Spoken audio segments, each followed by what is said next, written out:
Hello everyone, मैं राहुल मुनीम आप सबका स्वागत करता हूं आपके अपने यूट्यूब चैनल आर के मुनीम केमिस्ट्री क्लासेस पर। जीओसी एंड रिएक्शन मैकेनिक्स की थ्योरी हमारी कंप्लीट हो गई है। आज हम स्टार्ट करेंगे प्रीवियस ईयर के questions GOC and reaction mechanics के। देखिए, जीओसी और रिएक्शन मैकेनिक्स के जो स्कूल लेक्चर के क्वेश्चंस हैं प्रीवियस ईयर के, उसकी पीडीएफ जो है मैंने अपने टेलीग्राम चैनल आर के मुनीम केमिस्ट्री क्लासेस पर शेयर कर दी है। तो अगर आपने टेलीग्राम चैनल अभी तक ज्वाइन नहीं किया है तो डिस्क्रिप्शन जो है उसमें मैं आपको लिंक दे दूंगा, वहाँ से आप जो है चैनल ज्वाइन कर लीजिए। तो आपको स्कूल लेक्चर के प्रीवियस ईयर के जो क्वेश्चंस है उसका आपको पीडीएफ मिल जाएगा।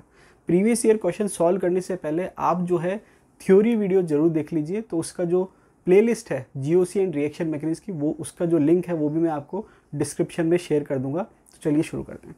देखिए, थ्योरी हमारी कंप्लीट हो गई थी। लास्ट वीडियो में मैंने आपको एलिमिनेशन बताया था। एलिमिनेशन मैकेनिक्स के 3 तरीके होते हैं, E1, E2 and E1 CB। E1 E2 मैंने आपको एक्सप्लेन कर दिया था डिटेल में। E1 CB मैं आपको नहीं बताया था क्योंकि बहुत ज़्यादा क्वेश्चन नहीं आते। तो मैं आपको थोड़ा सा एक हिंट दे देता हूँ कि E1 CB होता क्या है। देखिए, E1 CB जो है, E1 जो मैकेनिज्म है लिखा हुआ E1 है, इसका मतलब यूनिमोलिकुलर है। तो आप देखेंगे E1 और E1 CB थोड़े बहुत सिमिलर है और थोड़े बहुत डिफरेंट है। E1 का मतलब यूनिमोलिकुलर, मतलब जो स्लो स्टेप है उसमें एक मॉलिक्यूल काम आ रहा है। दूसरा CB का जो मतलब है, फुल फॉर्म है, वो है कॉन्जुगेट बेस। देखिए, एसिड बेस थ्योरी जब हम पढ़ते हैं तो जो आपके ब्रॉन्स्टेड और लॉरी एसिड बेस थ्योरी है उसमें क्या दे रखा है कि एसिड वो होते हैं जो H+ डोनेट करते हैं। तो जब कंपाउंड H+ डोनेट करता है तो वो जो H+ डोनेट करता है वो एसिड होता है, और जो H+ लेता है वो बेस होता है। तो जब H+ डोनेट कर दिया तो वो कॉन्जुगेट बेस बनाता है। तो कॉन्जुगेट बेस क्या होता है? एसिड H+ डोनेट करने के बाद कॉन्जुगेट बेस बनाता है। तो यहाँ पर जो CB है वो कॉन्जुगेट बेस को बता रहा है। तो ये H जो है, देखिए स्लो स्टेप में क्या हो रहा है कि ये H जो है बेस H को ले रहा है। तो यहाँ पर क्या आ रहा है? Negative charge. अब E1 में और इसमें डिफरेंस क्या है कि स्टेप एक्सचेंज हो गए। स्टेप एक्सचेंज का मतलब क्या है कि E1 मैकेनिज्म में पहले लिविंग ग्रुप निकलता है और कार्बोकेटाइन फॉर्म होता है। इसमें उल्टा हो रहा है। E1 में क्या होता है? पहले लिविंग ग्रुप निकलता है, कार्बोकेटाइन फॉर्म होता है, उसके बाद H+ जाता है। इसमें पहले H+ जाएगा फिर लिविंग ग्रुप जाएगा। तो यहाँ पर बेस ने क्या करा? H+ ले लिया, यहाँ पर आ गया कार्बेनाइन। तो ये आपके क्वेश्चन बन सकता है कि कार्बेनाइन कहाँ बनता है? तो E1 CB में कार्बेनाइन बन रहा है और E1 में कार्बोकेटाइन बन रहा है। तो ये आपके H+ माइनस आ गया। उसके बाद सेकेंड स्टेप में क्या हो रहा है? लिविंग ग्रुप इलेक्ट्रॉन लेके निकल रहा है। तो ये आपके डबल बॉन्ड आ गया। अब यहाँ पर कब E1 CB होगा और कब E1 होगा? देखिए, नॉर्मली मैंने आपको बताया कि कार्बन पे पॉजिटिव चार्ज आता है, नेगेटिव चार्ज कार्बन पे इतना ज़्यादा स्टेबल नहीं होता। तो इसकी जो कंडीशन है E1 CB की, वो ये है कि नेगेटिव चार्ज को स्टेबल करने के लिए कोई इलेक्ट्रॉन विड्रॉइंग ग्रुप होना चाहिए। तो यहाँ पर आप देखेंगे NO2 ग्रुप है, तो लिविंग ग्रुप के एडजेसेंट कार्बन पर इलेक्ट्रॉन विड्रॉइंग ग्रुप होना चाहिए। वो क्या करेगा? इस कार्बन के हाइड्रोजन को क्या कर देगा? एसिडिक नेचर का कर देगा। ठीक है, तो एसिडिक नेचर का होगा तो ये आसानी से H+ निकल जाएगा, और H+ निकल जाएगा तो ये माइनस आ जाएगा। तो ये माइनस को कौन स्टेबल कर रहा है? NO2। ठीक है, तो अगर इलेक्ट्रॉन विड्रॉइंग ग्रुप प्रेजेंट है तो वो नेगेटिव को स्टेबल करेगा। तो यहाँ पर आप देखेंगे कि ये रिएक्टेंट है, H+ निकल गया। तो H+ निकल गया मतलब ये एसिड की तरह बिहेव कर रहा है, और H+ निकलने के बाद क्या बन गया? ये कॉन्जुगेट बेस। इसलिए इसको हम कह रहे हैं कॉन्जुगेट बेस मैकेनिज्म। तो आपने देखा ये E1 और इसमें डिफरेंस क्या है कि E1 में पहले लिविंग ग्रुप निकलता है, बाद में H+ निकलता है। यहाँ पर पहले क्या है? H+ निकल रहा है, बाद में लिविंग ग्रुप निकल रहा है। ठीक है, तो क्लियर है, बहुत ज़्यादा डिटेल में आपको जाने की जरूरत नहीं है। तो ये मैंने आपको एलिमिनेशन में E1 CB नहीं बताया था, तो ये कंप्लीट हो गया। अब देखिए, अब हम क्वेश्चन शुरू करते हैं स्कूल लेक्चर के। तो आप एक चीज़ नोटिस करेंगे कि जो भी क्वेश्चन आता है स्कूल लेक्चर में या किसी भी कॉम्पिटिशन एग्जाम में, तो मैक्सिमम आप देखेंगे कि जो क्वेश्चंस आते हैं वो कंसेप्ट पे आते हैं। ठीक है, तो आज जब भी आप तैयारी करिए कॉम्पिटिशन एग्जाम की तो कंसेप्चुअल लर्निंग करिए। तो आप देखेंगे कि कोई भी क्वेश्चन आ रहा है तो वो एक्चुअल में कोई कंसेप्ट चेक करना चाह रहा है कि वो कंसेप्ट आपका क्लियर है या नहीं। और आप देखेंगे कि कंसेप्ट पे क्वेश्चन आते हैं तो एक कंसेप्ट आपने अगर सीख लिया तो उससे रिलेटेड जितने भी क्वेश्चन हैं वो आप सारे सॉल्व कर सकते हैं। चलिए पहला क्वेश्चन सॉल्व करते हैं, स्कूल लेक्चर 2022 का। Among the following carbonyl compounds least reactive for nucleophilic addition is. अब देखिए, यहाँ पर ये जो क्वेश्चन है इसमें इसने एक इन्फॉर्मेशन तो दे दी कि कार्बोनिल कंपाउंड क्या शो कर रहा है? न्यूक्लियोफिलिक एडिशन रिएक्शन शो कर रहा है। ठीक है, ये मैंने आपको पढ़ा रखा है, मैकेनिज्म में भी पढ़ा दिया। इसके अलावा मैंने आपको इंडक्टिव इफेक्ट की एप्लीकेशन और रेजोनेंस के एप्लीकेशन में भी बता दिया। ठीक है, among the following carbonyl compounds least reactive for nucleophilic addition is, सबसे कम रिएक्टिव कौन सा है? तो यहाँ पर मैंने आपको बताया था कि कार्बोनिल कंपाउंड जो है वो न्यूक्लियोफिलिक एडिशन रिएक्शन शो करते हैं। ठीक है, न्यूक्लियोफिलिक एडिशन रिएक्शन का मतलब कार्बोनिल जो कार्बन है उस पर क्या करेगा? न्यूक्लियोफाइल अटैक करेगा। क्या करेगा? न्यूक्लियोफाइल अटैक करेगा। तो ये हमने कहा कि ये कार्बन डबल बॉन्ड ऑक्सीजन, ये 2 वैलेंसी है इसकी। ठीक है, और इस पर कौन अटैक कर रहा है? न्यूक्लियोफाइल। ये यहाँ आएगा। अब आपको पता है कि कार्बोनिल कंपाउंड जो है, कार्बोनिल कार्बन जो है वो sp2 हाइब्रिडाइज्ड है, ठीक है, ट्राइगोनल प्लेनर है, मतलब ये आपने कह दिया बोर्ड पे, तो अटैक यहाँ से भी हो सकता है, अटैक यहाँ से भी हो सकता है। अब लीस्ट रिएक्टिव कैसे है, तो यहाँ पर आपने पता है कि न्यूक्लियोफाइल अटैक कर रहा है कार्बन पे, इसका मतलब क्या है कि कार्बन पे पॉजिटिव चार्ज है। आप देखेंगे कि जब इलेक्ट्रॉन शिफ्ट हो रहे हैं इस पर नेगेटिव आ रहा है और इस पर पॉजिटिव आ रहा है, क्लियर। तो कार्बन पे पॉजिटिव और ऑक्सीजन पे नेगेटिव चार्ज है। तो यहाँ पर आप देखेंगे कि जब कार्बन पे पॉजिटिव चार्ज ज़्यादा होगा तो आसानी से अटैक हो जाएगा, तो पॉजिटिव चार्ज ज़्यादा होगा तो आसानी से अटैक होगा, और पॉजिटिव चार्ज कम होगा तो आसानी से अटैक नहीं होगा, ठीक है। तो अब आपको ये देखना है कि कोई ग्रुप अगर प्रेजेंट है तो वो इलेक्ट्रॉन दे रहा है या इलेक्ट्रॉन ले रहा है। दूसरा फैक्टर होता है स्टेरिक फैक्टर। अगर स्टेरिक फैक्टर बड़े बड़े ग्रुप आप लगा दोगे तो न्यूक्लियोफाइल आसानी से अटैक नहीं कर पाएगा, ठीक है। तो ऑप्शन देखते हैं, ब्यूटेनोन, प्रोपेनोन, प्रोपेनल और इथेनल। तो ये आपको मैंने बता रखा है कि एल्डिहाइड जो है वो है RCOH और कीटोन जो है वो है RCOR, ठीक है। अब R ग्रुप जो है एल्किल ग्रुप है, वो स्टेरिकली बल्कि ग्रुप है हाइड्रोजन के कंपैरिजन में और इलेक्ट्रॉन देने का काम कर रहा है, ठीक है। तो यहाँ पर R जो ग्रुप है वो इसकी रिएक्टिविटी को क्या कर रहा है, कम कर रहा है, क्योंकि पॉजिटिव चार्ज को कम कर रहा है। तो एल्डिहाइड की रिएक्टिविटी हमेशा ज़्यादा होती है कीटोन से। तो आप ऑप्शन देखिए कि ब्यूटेनोन। अब ये पूछ कह रहा है लीस्ट रिएक्टिव, तो लीस्ट रिएक्टिव आपको ढूंढना है, मतलब एल्डिहाइड तो ज़्यादा रिएक्टिव है तो वो तो आंसर होगा नहीं। अब आप चेक करेंगे तो यहाँ पर उसने स्ट्रक्चर नहीं दिया, नाम दिया है, तो आपको नाम पता होना चाहिए। ओन का मतलब कीटोन होता है और अल का मतलब एल्डिहाइड होता है। तो ये लीस्ट पूछ रहा है, मतलब एल्डिहाइड तो नहीं होगा, तो प्रोपेनल कट गया, इथेनल कट गया, ठीक है। अब ब्यूटेनोन और प्रोपेनोन, प्रोपेनोन में 3 कार्बन है, ठीक है, एक कार्बन इधर, एक कार्बन इधर, एक कार्बन इधर, और ब्यूटेनोन जो है उसमें टोटल 4 कार्बन है। तो 4 कार्बन है तो उसका इंडक्टिव इफेक्ट भी ज़्यादा होगा और स्टेरिक रिपल्शन भी ज़्यादा होगा, मतलब उसकी रिएक्टिविटी क्या हो जाएगी, कम। तो ये भी नहीं होगा, आंसर क्या हो जाएगा, ब्यूटेनोन। तो कहने का मतलब है कि यहाँ पर रिएक्टिविटी जो है, जितना आप इलेक्ट्रॉन देने वाला ग्रुप लगाएंगे और बड़ा ग्रुप लगाएंगे वो उसकी रिएक्टिविटी को क्या कर देगा, कम। तो हमने क्या देखा कि ब्यूटेनोन की रिएक्टिविटी क्या है, सबसे कम, ठीक है, इन 4 ऑप्शन के अकॉर्डिंग। तो यहाँ पर आपने देखा कि ये जो क्वेश्चन है ये क्या पूछना चाह रहा है कि ये पहले तो इसने इन्फॉर्मेशन दी कि जो कार्बोनिल कंपाउंड है वो कौन सी रिएक्शन शो करते हैं, न्यूक्लियोफिलिक एडिशन रिएक्शन। उसके बाद उसने रिएक्टिविटी का ऑर्डर पूछ लिया। तो यहाँ पर मैंने आपको मैकेनिज्म बता रखा है कि न्यूक्लियोफिलिक एडिशन रिएक्शन कौन शो करता है, कार्बोनिल कंपाउंड। और दूसरा ये कि जो मैकेनिज्म है उसका स्लो स्टेप जो है उसमें न्यूक्लियोफाइल अटैक कर रहा है। तो जितने भी फैक्टर रीजनिंग में काम आते हैं वो स्लो स्टेप पे डिपेंड करते हैं। तो न्यूक्लियोफाइल अटैक कर रहा है कार्बन पे, तो पहली बात तो ये हो गई कि न्यूक्लियोफाइल नेगेटिव चार्ज स्पीसीज होता है, या फिर हम कह सकते हैं इलेक्ट्रॉन रिच, वो कर रहा है कार्बन पे अटैक। इसका मतलब कार्बन इलेक्ट्रोफिलिक नेचर की है और ऑक्सीजन क्या है, न्यूक्लियोफिलिक, क्योंकि इस पर पॉजिटिव पार्ट जुड़ता है। तो यहाँ पर कार्बन पे पॉजिटिव चार्ज है, तो जो ग्रुप इसके पॉजिटिव चार्ज को बढ़ाएगा वो उसकी रिएक्टिविटी को बढ़ाएगा, और जो ग्रुप पॉजिटिव चार्ज को कम करेगा वो उसकी रिएक्टिविटी को कम करेगा। तो ये मैंने आपको बता रखा है मैकेनिज्म वाले पार्ट में, और इंडक्टिव इफेक्ट की एप्लीकेशन में पढ़ा रखा है, और रेजोनेंस की एप्लीकेशन में पढ़ा रखा है, ठीक है। तो आप थ्योरी वीडियो और देख लेना, उससे आपके और क्लियर हो जाएगा। अब आप ये देखेंगे कि जो क्वेश्चन है कंसेप्ट क्लियर हो गया। अब इससे रिलेटेड जितने भी क्वेश्चन हमारे आ रखे हैं वो सारे देख लेते हैं। देखिए स्कूल लेक्चरर 15, ठीक है, एग्जाम में क्वेश्चन क्या आया था, most reactive when HCN adds. अब यहाँ पर इसने कह दिया कि HCN ऐड। अब HCN जो है, HCN जो एडिशन रिएक्शन है, आपको पता है कि nucleophilic addition reaction carbonyl compound की कैरेक्टरिस्टिक रिएक्शन है। उसका सबसे कॉमन एग्जांपल जो है वो है एडिशन ऑफ HN, और HN के जब एडिशन करते हैं तो साइनोहाइड्रिन फॉर्म होता है। क्या फॉर्म होता है, साइनोहाइड्रिन। अब ये कॉमन एग्जांपल है सबसे। तो ये कह रहा है मोस्ट रिएक्टिव, इसमें इसने लीस्ट रिएक्टिव पूछा, उसमें उसने मोस्ट रिएक्टिव पूछ लिया। तो एक तो दिमाग में आपकी चीज़ क्लियर होगी कि एल्डिहाइड की रिएक्टिविटी ज़्यादा है किससे, कीटोन से। अब 4 ऑप्शन देख लेते हैं। यहाँ इसने नाम दिए थे, वहाँ उसने फॉर्मूला दे दिया। तो आपको नाम पता होने चाहिए, इसलिए मैंने आपको कई बार कहा कि आपको कंपाउंड्स के कॉमन नेम और IUPAC नाम पता होने चाहिए। अब देखिए 4 ऑप्शन दे रखे हैं, ये पूछा मोस्ट रिएक्टिव, तो कीटोन अगर ऑप्शन में तो वो तो आंसर नहीं होगा। तो यहाँ पर देखेंगे कि ये आपका एसीटोन है, ये तो लीस्ट कम रिएक्टिविटी, एल्डिहाइड की रिएक्टिविटी ज़्यादा होती है हमेशा कीटोन से, ठीक है। तो कीटोन मैंने काट दिया। अब बच्चे 3 एल्डिहाइड, ये 3 कार्बन का एल्डिहाइड है, ये 2 कार्बन का एल्डिहाइड है, और ये 1 कार्बन का एल्डिहाइड है।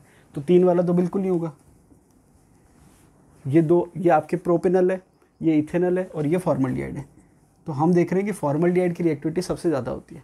क्यों, क्योंकि वहाँ पर कोई ग्रुप ही नहीं है। CH3 CH2, तो यहाँ पर इथाइल ग्रुप क्या कर रहा है, इलेक्ट्रॉन देने का काम कर रहा है। यहाँ मिथाइल ग्रुप इलेक्ट्रॉन दे रहा है, और यहाँ पर ये दोनों मिथाइल ग्रुप क्या कर रहे हैं, इलेक्ट्रॉन देने का काम कर रहे हैं। तो आंसर क्या हो जाएगा, HCHO। ये स्कूल लेक्चर 2015 में आया था।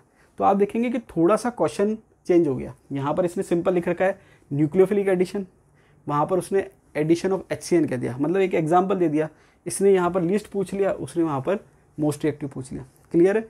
कंसेप्ट अगर आपने एक सीख लिया तो उससे रिलेटेड सारे क्वेश्चन आपके सॉल्व हो जाएंगे। देखिए नेक्स्ट क्वेश्चन की बात करें तो पॉलिटेक्निक कॉलेज लेक्चरर, या आप कह सकते हैं technical lecturer, lecturer in technical education आप कह सकते हैं। Polytechnic college lecturer 2020, least reactive with nucleophile. अब देखिए लीस्ट रिएक्टिव विथ न्यूक्लियोफाइल, अब आप उसको न्यूक्लियोफिलिक एडिशन रिएक्शन कह दीजिए, एडिशन ऑफ HCN कह दीजिए, या लीस्ट रिएक्टिव विथ न्यूक्लियोफाइल मतलब न्यूक्लियोफाइल के प्रति।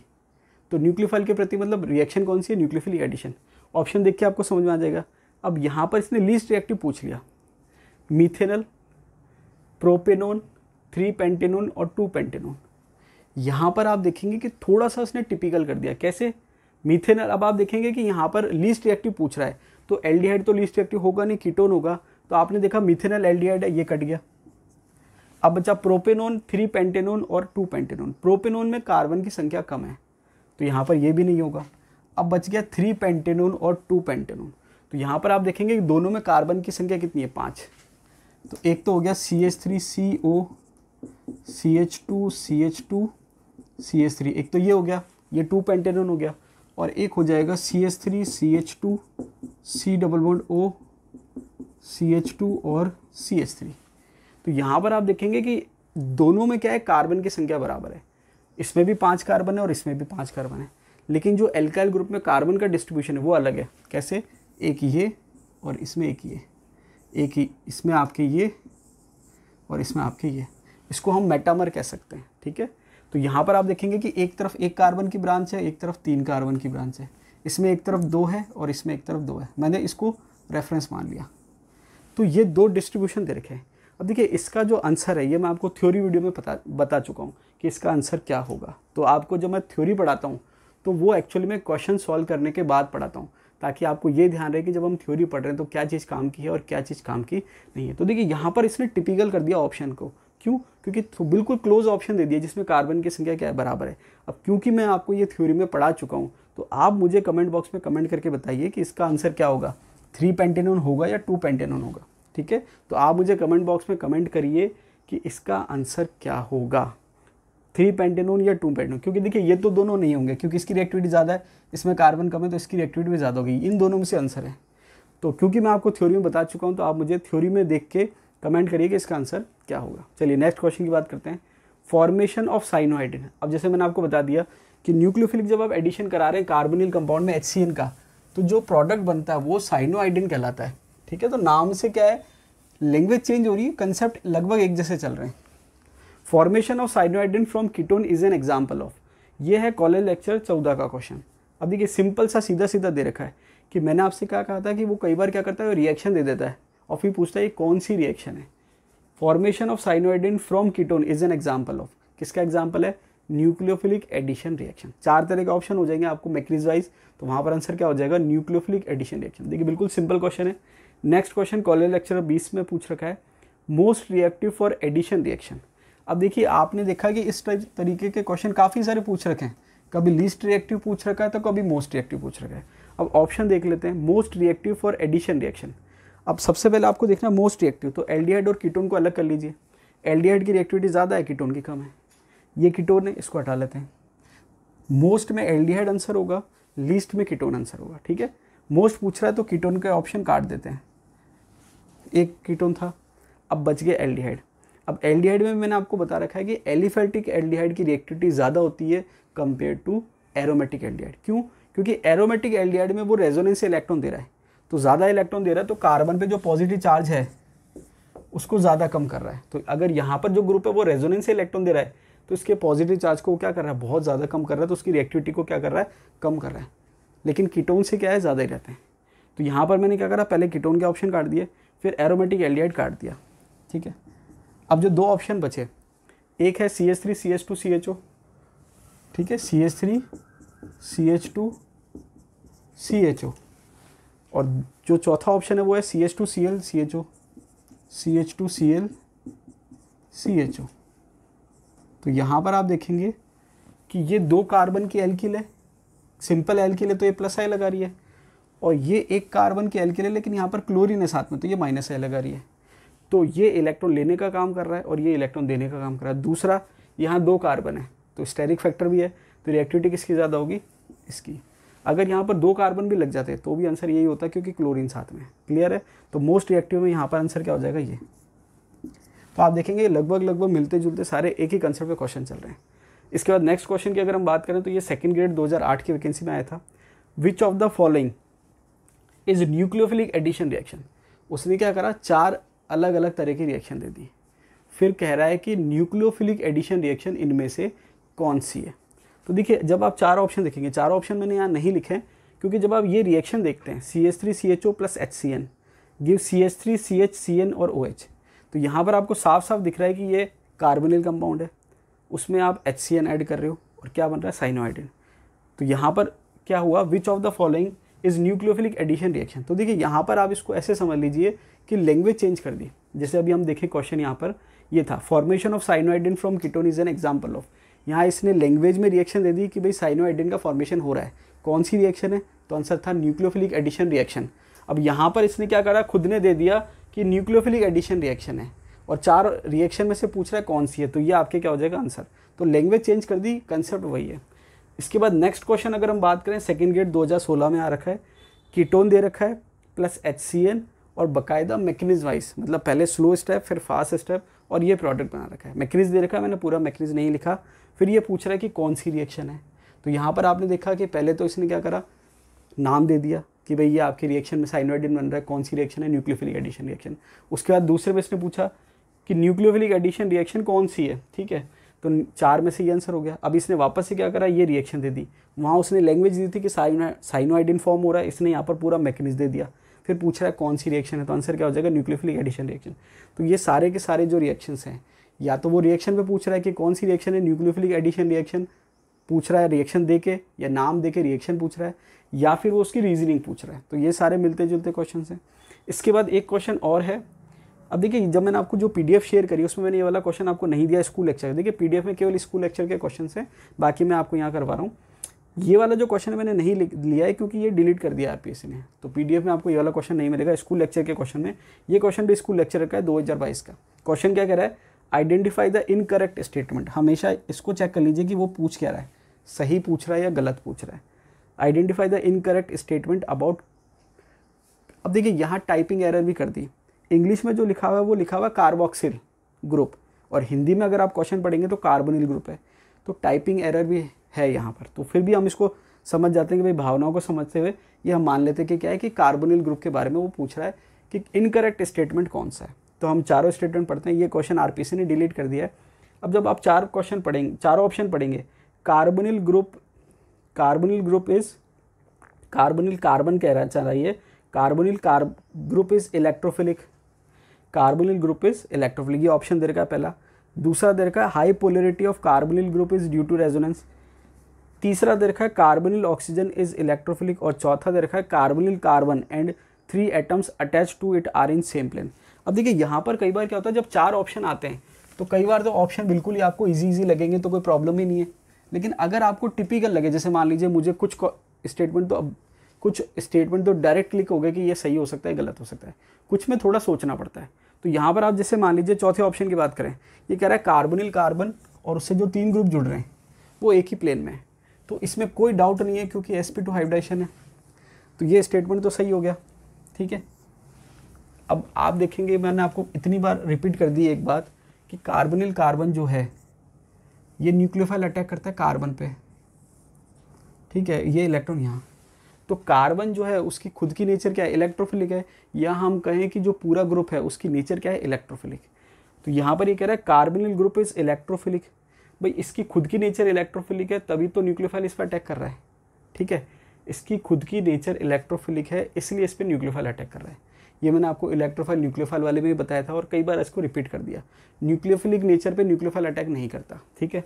तो ये कह रहा है carbonyl group is electrophilic in nature, मेरे हिसाब से ये ठीक है। Carbonyl oxygen is electrophilic. अब देखिए यहाँ पर आप रेजोनेंस शो करेंगे, जब रेजोनेंस या आप कह सकते हैं कि इलेक्ट्रोमैग्नेटिक इफेक्ट से जब आप इलेक्ट्रॉन यहाँ ट्रांसफ़र करेंगे तो इस टाइप से स्ट्रक्चर आएगी, इस पर नेगेटिव इस पर पॉजिटिव, ये स्ट्रक्चर आएगी। अब आप खुद बताइए कि ऑक्सीजन की नेचर क्या है, नेगेटिव चार्ज आ रहा है, इलेक्ट्रोफिलिक तो नहीं हो सकती, ठीक है। और ये कह रहा है high polarity of carbonyl group is due to resonance.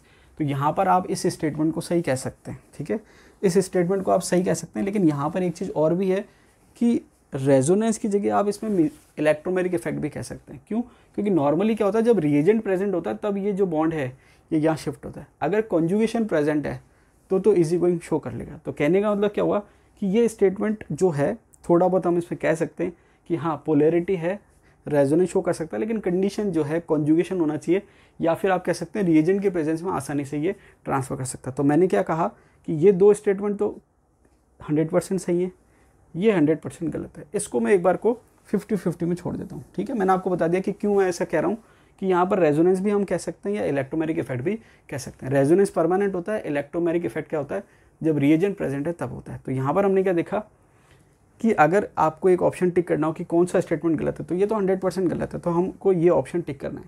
लेकिन ये आरपीसी ने क्या कर दिया, डिलीट कर दिया। तो कहने का मतलब कंसेप्ट वही है। कंसेप्ट क्या है कि इस पर न्यूक्लियोफिलिक एडिशन रिएक्शन हो रही है, तो ये पूरे ग्रुप के नेचर इलेक्ट्रोफिलिक है, तो आप कह सकते हैं कि ये कार्बन इलेक्ट्रोफिलिक नेचर का, और लास्ट में इस पर ये नेगेटिव चार्ज है, तो इस पर क्या होता है, इलेक्ट्रोफिलिक नेचर पे न्यूक्लियोफाइल अटैक कर रहा है, न्यूक्लियोफिलिक नेचर पे इलेक्ट्रोफाइल ऐड हो जाता है, ठीक है। तो अगर आपको एक ऑप्शन टिक करना होता तो आप ये वाला ऑप्शन टिक करते हैं, क्योंकि ये जो चारों में सबसे ज़्यादा गलत यही है, ठीक है। नेक्स्ट क्वेश्चन है, when the bond order between carbon atoms in ethane, ethylene and acetylene increases then. अब यहाँ पर ये क्या कह रहा है, व्हेन द बॉन्ड ऑर्डर। अब ये कह रहा है कि ये इसने खुद ने इन्फॉर्मेशन दे दी। वैसे आप सब जानते हैं कि एक इथेन है, एक इथीन है और एक इथाइन है। इथेन का मतलब है carbon carbon single bond, ethene का मतलब है कार्बन कार्बन डबल बॉन्ड, और इथाइन का मतलब है कार्बन कार्बन ट्रिपल बॉन्ड, ठीक है। तो ये क्या कह रहा है, when the bond order between, bond order का मतलब हिंदी में बंद क्रम कहते हैं, और आप जानते हो कि बॉन्ड ऑर्डर का मतलब है दो एटम के बीच में बॉन्ड की संख्या कितनी है। When the bond order between carbon atoms in ethane, ethylene and acetylene increases. आप सब जानते हैं कि सिंगल डबल ट्रिपल मतलब बॉन्ड ऑर्डर कितना है, 1 2 3, बॉन्ड ऑर्डर कितना है 1 2 और 3। तो ये खुद कह रहा है कि बॉन्ड ऑर्डर क्या हो रहा है, इंक्रीज हो रहा है। किसमें, कार्बन इथेन में, फिर इथीन में, फिर इथाइन में। ये तो इसने खुद ने बता दिया इंक्रीज हो रहा है। तो क्या होगा, तो कहने का मतलब ये है कि ये एक रिलेशन पूछना चाह रहा है। ऑप्शन क्या दे रखे हैं, bond length and bond energy both increases, bond length and bond energy both decreases, bond length decreases and bond energy increases, bond length increases and bond energy decreases. तो ये चार ऑप्शन है। अब यहाँ पर सिंपल सा एक मतलब ये है कि ये इसने एग्जाम्पल लेके इथेन, इथीन और इथाइन का क्या इन्फॉर्मेशन दे दी कि बॉन्ड ऑर्डर बढ़ रहा है। अब ये बॉन्ड एनर्जी और बॉन्ड लेंथ का रिलेशन पूछना चाह रहा है। तो कहने का मतलब ये है कि अगर बॉन्ड ऑर्डर बढ़ता है, इसको ऐसे समझ लो कि ऊपर से नीचे बॉन्ड ऑर्डर क्या हो रहा है, बढ़ रहा है, तो बॉन्ड एनर्जी तो बढ़ जाएगी, ठीक है। बॉन्ड लेंथ की अगर बात करें तो बॉन्ड लेंथ जो है वो डिक्रीज होती है, बॉन्ड लेंथ क्या हो जाती है, कम, और बॉन्ड एनर्जी जो है वो बढ़ जाती है। तो ये रिलेशन मैं आपको बता चुका हूँ जीओसी में कि बॉन्ड ऑर्डर जैसे बढ़ता है बॉन्ड स्ट्रेंथ बढ़ जाती है, बॉन्ड एनर्जी बढ़ जाती है, और बॉन्ड लेंथ जो है वो कम हो जाती है। और ये मैंने आपको वैल्यू भी बता रखी है, सिंगल सिंगल की कितनी है, 1.54, 1.34, 1.20, और साथ में बेंजीन की बता रखी है 1.39, और बेंजीन में सारे कार्बन की सेम होती है, ये भी बता रखी है। तो यहाँ पर आप देखेंगे कि ये रिलेशन क्या आ रहा है।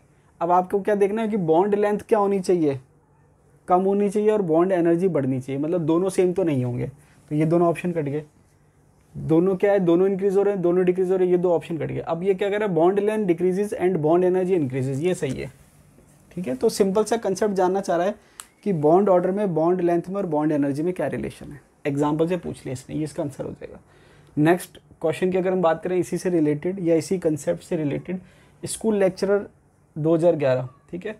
लॉन्गेस्ट इंटरन्यूक्लियर डिस्टेंस, मतलब इंटरन्यूक्लियर डिस्टेंस का मतलब क्या है, दो नाभिक के बीच की दूरी, और दो नाभिक के बीच की दूरी का मतलब क्या है, बॉन्ड लेंथ। तो शब्द चेंज कर दिए, मतलब वही है। इसलिए मैंने आपसे कई बार कहा है कि शब्द आपको पता होने चाहिए कि किसका मतलब क्या है, तो टर्मिनोलॉजी आपकी सारी क्लियर होनी चाहिए। Longest internuclear carbon internuclear distance, इसका मतलब बॉन्ड लेंथ सबसे ज़्यादा किस में, C2H6 इथेन, C2H4। अब देखिए यहाँ पर इसने नाम दे दिया, यहाँ इसने मॉलिक्यूलर फॉर्मूला दे दिया, C2H6 ethane, C2H4 ethene, C2H2 ethyne, और ये बेंजीन। तो यहाँ पर अगर आपको देखेंगे तो बॉन्ड लेंथ की वैल्यू मैंने बता दी 1.54, ये एंगस्ट्रॉम में है, किस में है, एंगस्ट्रॉम में। 1.54, 1.34, 1.20, 1.54, 1.34 1.20 और बेंजीन में 1.39 एंगस्ट्रॉम। ठीक है, तो अब आप खुद बता दीजिए सबसे ज़्यादा किसकी और सबसे कम किसकी है। तो लॉन्गेस्ट जो है इंटरन्यूक्लियर डिस्टेंस वो किसकी है, C2H6 की। समझ में आ गई बात। अगर ये सबसे कम पूछता, मिनिमम पूछता या स्मॉलेस्ट पूछता तो इसकी हो जाती, क्योंकि इसकी कितनी है 1.20। तो 1.54 1.54 1.34 1.20।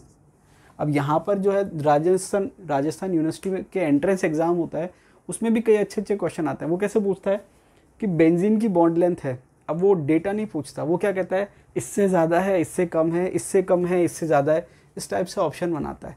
तो वहाँ पर जब आप ऑप्शंस देखेंगे तो आपको ध्यान है कि जब डेटा आपके पास है, तो अगर मैं बेंजीन की बात करूँ तो किससे ज़्यादा है, इससे ज़्यादा है, और किससे कम है, इन दोनों से कम है। तो एक्चुअल में वो क्या है, सॉरी ये देखा जाए तो इससे भी ज़्यादा और इससे, क्योंकि बेंजीन जो है उसमें पार्शियल डबल बॉन्ड कैरेक्टर है रेजोनेंस की वजह से हर कार्बन के बीच में। तो वहाँ पर क्या है कि वो जो एक्चुअल डबल बॉन्ड है उससे तो क्या आएगी, बॉन्ड लेंथ ज़्यादा आएगी, और इससे क्या आएगी, कम। तो इस टाइप से भी क्वेश्चन आ रखे हैं।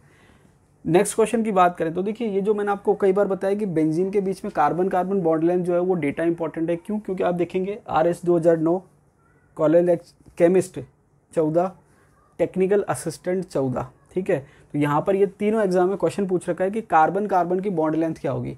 अब वो बॉन्ड लेंथ कह सकता है, इंटरन्यूक्लियर डिस्टेंस कह सकता है, वो थोड़ी बहुत लैंग्वेज है, लेकिन क्वेश्चन फिक्स है। तो ये कह रहा है bond length in benzene is 139 PM और 1.39 एंगस्ट्रॉम। तो आप देखेंगे कि ये जो एग्ज़ाम है केमिस्ट 14 और टेक्निकल असिस्टेंट 14, उसमें ऑप्शन था PM मतलब पिकोमीटर, और RS जो था 2009 उसमें था ऑप्शन 1.39 एंगस्ट्रॉम। तो कहने का मतलब ये है कि कई बार उसने एंगस्ट्रॉम में पूछ ली, कई बार उसने पिकोमीटर में पूछ ली। अब ये जो थे ये तो मैंने आपको आंसर बता दिया। एक ऑप्शन बहुत अच्छा दे रखा था, क्या दे रखा था कि अगर आप बेंजीन की स्ट्रक्चर देखेंगे, यहाँ बना देता हूँ, तो अगर मान लीजिए आपको ये पता नहीं है कि बेंजीन में रेजोनेंस होता है, तो आप क्या देखेंगे कि 3 आपको सिंगल बॉन्ड दिख रहे हैं और 3 आपको डबल बॉन्ड दिख रहे हैं। तो एक ऑप्शन अच्छा दे रखा था कि 3 बॉन्ड लेंथ जो है वो तो सिंगल बॉन्ड के बराबर है, और 3 बॉन्ड लेंथ जो है वो डबल बॉन्ड के बराबर है। इसका मतलब क्या हुआ कि 3 बॉन्ड लेंथ तो कितनी है 1.54, और 3 बॉन्ड लेंथ कितनी है 1.34। ये भी एक अच्छा ऑप्शन था। तो ये तो आपके क्वेश्चन हो गया कि बेंजीन की बॉन्ड लेंथ कितनी है। डेटा आ गया, डेटा कितना आ गया 1.39 एंगस्ट्रॉम या 139 पिकोमीटर। एंगस्ट्रॉम का मतलब होता है 10⁻⁻10 मीटर, और पिकोमीटर का मतलब होता है 10⁻⁻12 मीटर। ठीक है, तो एक एंगस्ट्रॉम का मतलब 10⁻⁻10 मीटर, और एक पिकोमीटर का मतलब 10⁻⁻12। ठीक है, मीटर। एक पिकोमीटर का मतलब 10⁻⁻12 मीटर। अब यहाँ पर ये तो इसने डेटा पूछ लिया। अब कई बार क्या होता है, राजस्थान यूनिवर्सिटी के एंट्रेंस एग्जाम में क्वेश्चन आता है कि बेंजीन की जो कार्बन कार्बन बॉन्ड लेंथ है वो बराबर है, क्यों? तो आंसर क्या आएगा, रेजोनेंस। या फिर वो रेजोनेंस शब्द ना देके उसको दूसरा शब्द दे सकता है, मीजोमेरिक इफेक्ट, या एक और चीज़ कह सकता है डीलोकलाइजेशन ऑफ इलेक्ट्रॉन। ठीक है, कैसे ही पूछ सकता है। तो ये भी इंपॉर्टेंट है, इस पर भी क्वेश्चन आ रखे हैं। तो ये आपके बॉन्ड लेंथ से रिलेटेड क्वेश्चन हो गए। अब इसके बाद नेक्स्ट क्वेश्चन की अगर हम बात करें तो ये दे रखा है, among the following radicals most stable radical is. ये स्कूल लेक्चरर 2022 का क्वेश्चन है। ठीक है, तो सारे स्कूल लेक्चर 2022 को रेफरेंस लेके चल रहे हैं हम, उससे रिलेटेड आसपास जितने क्वेश्चन है वो सारे मैं आपको यहाँ करा रहा हूँ, डिफरेंट एग्जाम्स के भी। तो ये इसने 4 ऑप्शन दे दिए। अब देखिए यहाँ पर आपको पता होना चाहिए कौन कौन से रेडिकल है। ये आपके 3 डिग्री है, ये आपके 2 डिग्री है क्योंकि H आ गया, ये आपके विनाइल है, और ये आपके एलिल है, एलाइल या एलिल जो भी आप कह सकते हैं, विनाइल या जो भी आप कहना चाहें। तो यहाँ पर आपके आंसर है एलिल। इसका रीज़न क्या है कि यहाँ पर रेजोनेंस प्रेजेंट है। क्या प्रेजेंट है, रेजोनेंस। अब देखिए फ्री रेडिकल की स्टेबिलिटी जो है वो आप इंडक्टिव इफेक्ट से नहीं समझा सकते। आप ध्यान रखना, इंडक्टिव इफेक्ट से हमने कार्बोकेटाइन की समझी है, कार्बेनाइन की समझी है, लेकिन अगर हम फ्री रेडिकल की बात करें तो फ्री रेडिकल की स्टेबिलिटी आप 2 तरीके से समझा सकते हो, हाइपर कॉन्जुगेशन या रेजोनेंस। ठीक है, हाइपर कॉन्जुगेशन से समझा सकते हो या रेजोनेंस से समझा सकते हो। और मैंने आपको कहा है कि नॉर्मल केस में या मैक्सिमम केस में रेजोनेंस डोमिनेट करता है, तो यहाँ पर आपको ध्यान रखना है। ठीक है, तो यहाँ पर अगर मैं बात करूँ कि 1 degree 2 degree 3 degree carbocation free radical की बात कर रहे हैं तो वहाँ हाइपर कॉन्जुगेशन काम कर रहा है, लेकिन एलाइल या बेंजाइल अगर आ गया तो वहाँ पर रेजोनेंस काम कर रहा है। यहाँ रेजोनेंस नहीं है, ये ध्यान रखना। ये वाला जो रेडिकल है इसमें रेजोनेंस प्रेजेंट नहीं है, क्योंकि रेजोनेंस की मैंने आपको कंडीशन बताई थी कॉन्जुगेशन में होना चाहिए, तो यहाँ पर ये कॉन्जुगेशन में नहीं है। ठीक है, तो रेजोनेंस जब मैंने आपको थ्योरी पढ़ाई थी, सारी पॉसिबिलिटी बता दी थी कि कहाँ कहाँ रेजोनेंस पॉसिबल है, तो यहाँ रेजोनेंस है, इसकी वजह से ये ज़्यादा स्टेबल है। क्लियर? तो बेंजाइल अगर होगा तो बेंजाइल में, क्योंकि बेंजीन लेंगे तो ज़्यादा रेजोनेंस होगा, एलाइल में कम रेजोनेंस होगा। तो ये स्कूल लेक्चर 2022 का क्वेश्चन है, ठीक है। अब देखिए कई बार क्या होता है कि इसकी स्टेबिलिटी होती है अलग अलग बुक में थोड़ी वेरी करती है, लेकिन आरपीएससी यही फॉलो करती है, इसलिए मैंने आपको यही बताया। नेक्स्ट क्वेश्चन अगर हम बात करें, पॉलिटेक्निक कॉलेज लेक्चर 2020, 4 इसने ऑप्शन दिए, उसको अरेंज करवाया, मतलब ऑप्शन में क्या है, अलग अलग ऑर्डर है अरेंजमेंट का, स्टेबिलिटी का ऑर्डर है। देखिए यहाँ पर क्या है कि इसने 4 दिए और चारों में से सबसे ज़्यादा पूछ लिया। कई बार वो क्या करता है, 4 को ऑर्डर में अरेंज करवाता है कि सबसे ज़्यादा कौन सा है, फिर उसके बाद कौन सा है, उसके बाद। अब जैसे मान लीजिए सबसे ज़्यादा अगर हम बात करें तो ये हो गया। अब इसने ऑर्डर नहीं पूछा है, लेकिन यहाँ पर इसने ऑर्डर पूछ लिया पॉलिटेक्निक कॉलेज लेक्चर में। तो ऑर्डर किस हिसाब से है, मैंने आपको डायरेक्ट आंसर लिख दिया, पूरे ऑप्शन लिखे। बेंजाइल सबसे ज़्यादा, उसके बाद एलिल, उसके बाद टर्शरी एल्किल, उसका सेकेंडरी एल्किल। तो यहाँ पर ये आपके ऑर्डर हो जाएगा, बेंजाइल सबसे ज़्यादा, फिर एलिल, फिर टर्शरी एल्किल, फिर आपके सेकेंडरी एल्किल, ठीक है। फ्री रेडिकल की स्टेबिलिटी ऑर्डर है। ये तो था पॉलिटेक्निक कॉलेज लेक्चरर 2020 का क्वेश्चन। इसके बाद नेक्स्ट क्वेश्चन की बात करें, कॉलेज लेक्चरर 2011, स्टेबिलिटी ऑर्डर का वही पूछा इसने। तो एलिल सबसे ज़्यादा है, फिर 3 डिग्री, फिर 2 डिग्री और फिर विनाइल। अब आप देखेंगे कि यहाँ पर कॉलेज लेक्चर 2011 में इसने पूरा ऑर्डर अरेंज करवाया था। 4 ऑप्शन कहते हैं, एलिल, 3 डिग्री, 2 डिग्री और विनाइल। अब आप देखेंगे कि जो 4 ऑप्शन ऊपर आपको दिख रहे हैं ये वही हैं जो यहाँ लिखे हुए हैं। एलिल ये रहा, 3 डिग्री ये रहा, 2 डिग्री ये रहा और विनाइल ये रहा। तो इसमें तो इसने ऑर्डर पूछा था और यहाँ पर इसने 4 ऑप्शन दे दिए और पूछ लिया सबसे ज़्यादा स्टेबल कौन सा होगा। यहाँ पूरा ऑर्डर पूछ रखा है। ये क्वेश्चन ज़्यादा टिपिकल है इसकी तुलना में। क्यों? क्योंकि यहाँ पर आपको सबकी स्टेबिलिटी का ऑर्डर पता होना चाहिए, सीक्वेंस। यहाँ आपको केवल सबसे ज़्यादा या सबसे कम पता होना चाहिए। अब आप देखेंगे कि विनाइल सबसे कम स्टेबल है। क्यों? क्योंकि यहाँ रेजोनेंस से ये स्टेबल है, यहाँ पर ये हाइपर कॉन्जुगेशन लग रहा है। यहाँ पर आप देखेंगे कि जो रेडिकल जिस कार्बन पे है उस पर आप देखेंगे कि परसेंटेज एस कैरेक्टर ज़्यादा है, तो वहाँ पर ना तो हाइपर कॉन्जुगेशन लग रहा है। चलिए परसेंटेज एस कैरेक्टर भी छोड़ दीजिए, हाइपर कॉन्जुगेशन बहुत कम है या नेग्लिजिबल है ही नहीं हाइपर कॉन्जुगेशन, ठीक है। चलिए नेक्स्ट क्वेश्चन की बात करते हैं, college lecture 2020, correct order of carbon hydrogen bond weakness. अब ये क्वेश्चन जो है डिफरेंट है लेकिन कंसेप्ट सेम है। देखिए थ्योरी में और ऑब्जेक्टिव की प्रैक्टिस में यही फ़र्क होता है। थ्योरी में हम क्या पढ़ते हैं, सीधी सीधी चीज़ें पढ़ते हैं कि भाई कार्ब फ्री रेडिकल क्या होता है, स्टेबिलिटी ऑर्डर क्या होता है, ये हमने पढ़ लिया। लेकिन उसकी एप्लीकेशन पे जब क्वेश्चन आता है तो हम कैसे सॉल्व करें, कहने का मतलब क्या है कि अब ये पूछ रहा है correct order of carbon hydrogen bond weakness, कि भाई बॉन्ड वीकनेस का ऑर्डर क्या है, सबसे ज़्यादा वीक बॉन्ड कौन सा है, सबसे कम वीक कौन सा है। तो अब आप सोचेंगे तो बॉन्ड एनर्जी का क्वेश्चन है, इस टाइप से क्वेश्चन है। एक्चुअल में ये फ्री रेडिकल का क्वेश्चन है। कैसे? ऑप्शन इसने दे रखे हैं कि आर जो है वो मिथाइल ग्रुप है। अब इसने क्या दे दिया कि कार्बन पे 3 मिथाइल है और हाइड्रोजन, तो ये कार्बन हाइड्रोजन ये वाला हो गया। उसके बाद 2 एल्काइल ग्रुप, 2 मिथाइल ग्रुप हो गया, फिर कार्बन पे 2 हाइड्रोजन है, इसका 1 मिथाइल ग्रुप और इसमें 1 भी नहीं है। तो कहना क्या चाह रहा है कि जब आप बॉन्ड वीकनेस देख रहे हैं तो आप क्या करेंगे, कार्बन हाइड्रोजन के बीच का बॉन्ड तोड़ेंगे, ठीक है, होमोलाइटिक बॉन्ड क्लियर करेंगे तो रेडिकल बनेगा। अब आप जब रेडिकल बनाएंगे तो ये क्या कहना चाह रहा है कि कार्बन हाइड्रोजन के बीच का बॉन्ड टूटेगा, ठीक है, 3 वैलेंसी छोड़ दी मैंने। तो जब ये बॉन्ड टूटेगा तो इसका क्या हुआ उसको मैं छोड़ देता हूँ, ये कार्बन जो है ये रेडिकल बनाएगा। क्या बनाएगा? रेडिकल।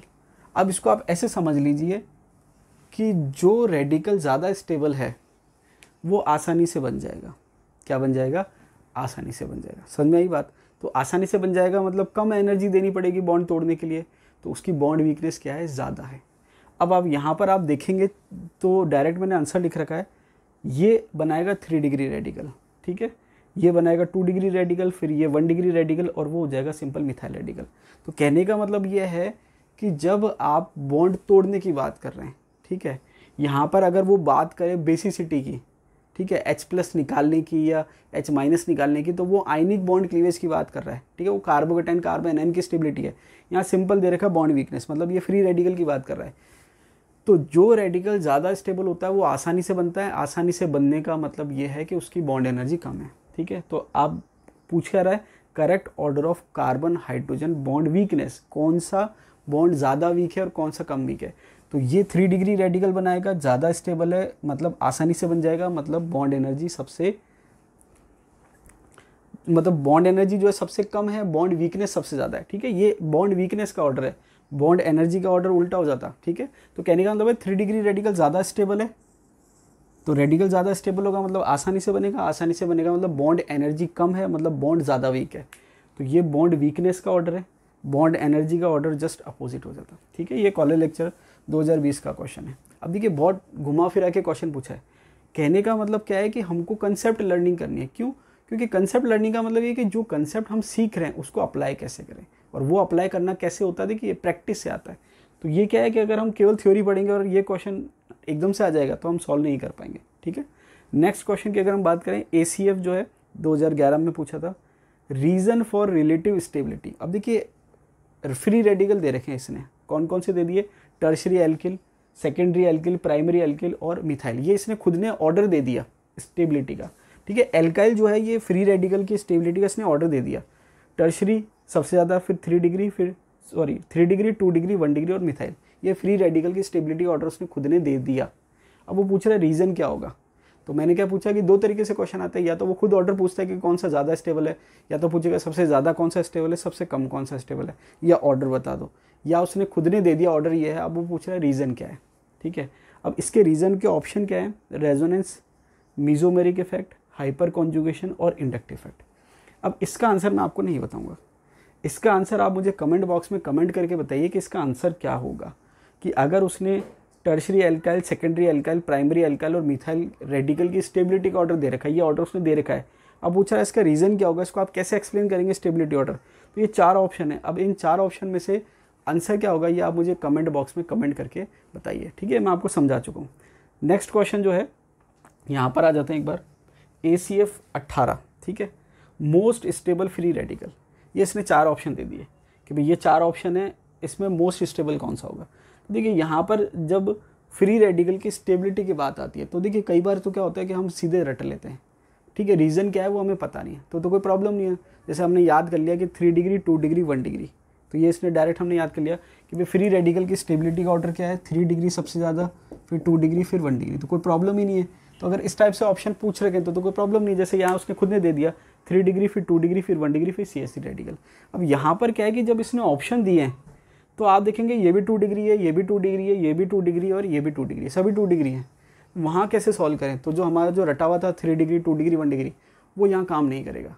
अब आपको मैंने बता रखा है कि हम फ्री रेडिकल को रेजोनेंस की कंडीशन आ गई, मतलब बेंजाइलिक एलाइलिक आ गया तो वो अलग चीज़ हो गई। उसमें बेंजाइलिक सबसे ज़्यादा है, फिर उसके बाद एलाइलिक है, ये आपको ध्यान रखना है। बेंजाइलिक है, फिर एलाइलिक है, फिर 3 डिग्री, 2 डिग्री, 1 डिग्री। अब अगर मान लीजिए केवल वो सिंपल बात कर रहे हैं, 3 डिग्री, 2 डिग्री, 1 डिग्री में आपस में कंपेयर करना है, मतलब 2 डिग्री को 2 डिग्री से कंपेयर करना है, 3 डिग्री को 3 डिग्री से कंपेयर करना है, तो वहाँ पर हम कैसे स्टेबिलिटी ऑर्डर निकालें, वहाँ पर हम निकालते हैं हाइपर कॉन्जुगेशन से।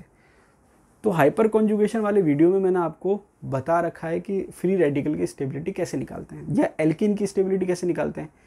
फ्री रेडिकल की स्टेबिलिटी अगर आपको निकालनी है केवल एल्काइल में, ठीक है, रेजोनेंस की बात नहीं कर रहा, तो वहाँ पर आप क्या चेक करेंगे, हाइपर कॉन्जुगेशन। हाइपर कॉन्जुगेशन कैसे चेक करेंगे, अल्फा हाइड्रोजन से। तो अगर हम अल्फा हाइड्रोजन चेक करें तो ये रेडिकल वाला कार्बन है, इसके जस्ट नेक्स्ट कार्बन कितने हाइड्रोजन दिख रहे हैं, 3, नेक्स्ट कार्बन कितने दिख रहे हैं, 1, तो इसमें टोटल अल्फा हाइड्रोजन कितने हो गए, 4। ठीक है, इसकी अगर मैं बात करूं कितने दिख रहे हैं अल्फा हाइड्रोजन, 2, इसमें कितने दिख रहे हैं, 3। तो हम वापस से चेक कर लेते हैं कि यहाँ पर ये CS रेडिकल यहाँ पर है तो ये 3 इधर है और ये 1 इधर है, टोटल 4 हो गए, बाकी को हम काउंट नहीं कर रहे। इसमें इधर कितने, 2, इधर कितने, 3, कितने हो गए, 5। ठीक है, इसमें इधर कितने, 1, और इसमें इधर कितने, 1, टोटल कितने हो गए, 2।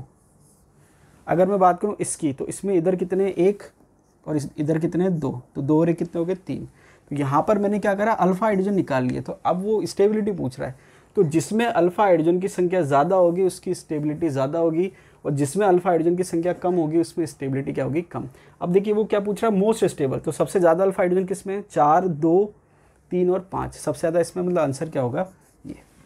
लास्ट क्वेश्चन की अगर हम बात करें, ये कह रहा है टेक्निकल असिस्टेंट 2022 में पूछा गया है, स्टेबिलिटी ऑर्डर पूछा है। तो देखिए यहाँ पर 3 डिग्री, 2 डिग्री, 1 डिग्री, या तो ऐसे लिख दो, या आप कह दो टर्शरी है, सेकेंडरी है, प्राइमरी है, मिथाइल ऐसे लिख दो, या फिर इसने क्या करा, खुद लिख के दे दिया एग्जाम्पल कि आपके टर्शरी ब्यूटाइल रेडिकल, ये आपके आइसोप्रोपाइल रेडिकल, ये इथाइल रेडिकल और ये मिथाइल रेडिकल। तो उसने क्या करा, मॉलिक्यूल मतलब रेडिकल का फॉर्मूले बेस पूछ लिया। तो फॉर्मूले के बेस पे पूछ लिया या ऐसे पूछ लिया, वो कैसे भी पूछ सकता है। तो यहाँ पर टेक्निकल असिस्टेंट 2022, तो अगर आप देखेंगे कि अगर आपके कंसेप्ट क्लियर है तो आप सारे क्वेश्चन आसानी से सॉल्व कर सकते हो। तो ये लगभग सारे क्वेश्चन सिमिलर थे, मिलते जुलते। ये क्वेश्चन थोड़ा मेरे हिसाब से ये लैंग्वेज वाइज ये जो था आपके, ये थोड़ा सा टिपिकल पड़ सकता है, क्योंकि लैंग्वेज पकड़ना है, उसको समझना थोड़ा मुश्किल हो सकता है। बाकी क्वेश्चन अगर आपके पढ़े हुए हैं या बाकी आपके डेटा पढ़ा हुआ है, चीज़ें पढ़ी हुई है, कंसेप्ट पढ़े हुए हैं, तो वो आप आसानी से सॉल्व कर सकते हैं। तो फ्री रेडिकल में आपको ध्यान क्या रखना है, बेंजाइलिक, एलाइलिक, फिर 3 डिग्री, 2 डिग्री, 1 डिग्री। और एलाइलिक अगर है तो 3 डिग्री तो अच्छी बात है, 2 डिग्री आपस में कंपेयर करना है तो आपको क्या चेक करना पड़ेगा, अल्फा हाइड्रोजन किस में ज़्यादा है। और 3 डिग्री 2 डिग्री में भी कंपेयर करना है, किसी में भी कंपेयर करना है तो आप अल्फा हाइड्रोजन से चेक कर सकते हैं, लेकिन वहाँ रेजोनेंस नहीं होना चाहिए। तो देखिए अभी के लिए इतना ही। एक चीज़ आपको समझ में आ गई होगी कि एग्ज़ाम में कोई भी क्वेश्चन आता है, जैसे मान लीजिए चाहे ये वाला क्वेश्चन आया हो चाहे ये वाला क्वेश्चन आया हो, वो किसी न किसी कंसेप्ट पे बेस्ड आता है। तो कंसेप्ट से क्वेश्चन बनते हैं, ठीक है। तो यहाँ पर कंसेप्ट क्या है कि रेडिकल की स्टेबिलिटी क्या है, ये हो गया। फिर रेडिकल की स्टेबिलिटी क्यों होती है, वो कंसेप्ट है, तो यहाँ इसने रीज़न पूछ लिया। तो इस टाइप से क्वेश्चन आते हैं। और फिर अब जैसे रेडिकल की स्टेबिलिटी है तो बॉन्ड वीकनेस का ऑर्डर पूछ सकता है या बॉन्ड स्ट्रेंथ का ऑर्डर पूछ सकता है। फिर आप सोचेंगे हमने तो bond strength single bond, double bond, triple bond में पढ़ी है, अब ये कार्बन हाइड्रोजन की बॉन्ड स्ट्रेंथ कैसे निकालें, तो वो आपके फ्री रेडिकल की स्टेबिलिटी से फिर वो क्वेश्चन पूछ सकता है। तो आपको एक चीज़ क्लियर हो गई होगी कि जो भी एग्जाम में क्वेश्चन आता है वो किसी न किसी कंसेप्ट पे बेस्ड आता है, इसलिए आपको रटना नहीं है, कंसेप्चुअल लर्निंग करनी है। तो अभी के लिए इतना ही, मिलते हैं अगले वीडियो में, तब तक के लिए धन्यवाद।